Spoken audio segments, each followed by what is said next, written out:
நீங்கள் கர்த்தராகிய கிறிஸ்துவை சேவிக்கிறதினாலே சுதந்திரமாகிய பலனை கர்த்தராலே பெறுவீர்கள் என்று அறிந்து எதை செய்தாலும் அதை மனுஷர்களுக்கென்று செய்யாமல் கர்த்தருக்கென்றே மனப்பூர்வமாய் செய்யுங்கள். கொலோசையர் 3வது அதிகாரம் வசனங்கள் 23, 24.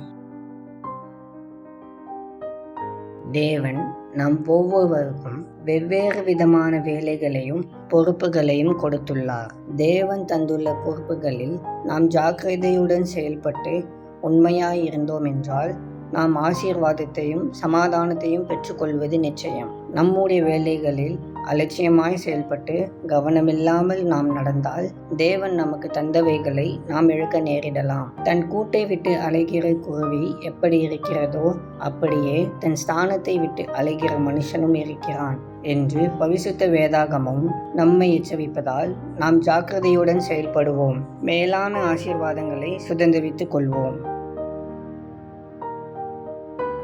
அன்பின் பரலோக தகப்பனே, இந்த நல்ல நாளுக்காக உமக்கு நன்றி செலுத்துகிறோம். கர்த்தாவே, உம்முடைய கிருபை எங்களை தாங்கி வழிநடத்தி வருவதற்காக உம்மை ஸ்தோத்திரிக்கின்றோம். ஆண்டவரே, நீர் எங்களை ஆசீர்வதித்து உயர்த்தி வருகிற உம்முடைய தயவுக்காக உமக்கு நன்றி செலுத்துகிறோம். நீர் எப்பொழுதும் எங்களோடு இருக்கின்றீர் என்பதை நாங்கள் புரிந்து கொள்ள எங்களுக்கு உதவி செய்யும். கர்த்தாவே, நாங்கள் செய்கின்ற வேளையில் அசதியாயிராமல் உண்மை உள்ளவர்களாய் ஜாக்கிரதை உள்ளவர்களாய் இருக்க எங்களுக்கு கிருபை தாரும். உம்முடைய சமூகம் எங்களை வழி நடத்தும்படிக்கும் நாங்கள் செய்கிற காரியங்களை வாய்க்க பண்ணும்படிக்கும் ஜெபிக்கிறோம். தேவனே, இந்த நாளிலும் எங்களை சுற்றியுள்ள ரட்சிக்கப்படாத மக்களுக்காகவும் ஜெபிக்கிறோம். அவர்களையும் நீர் ரட்சித்து ஆசீர்வதியும்.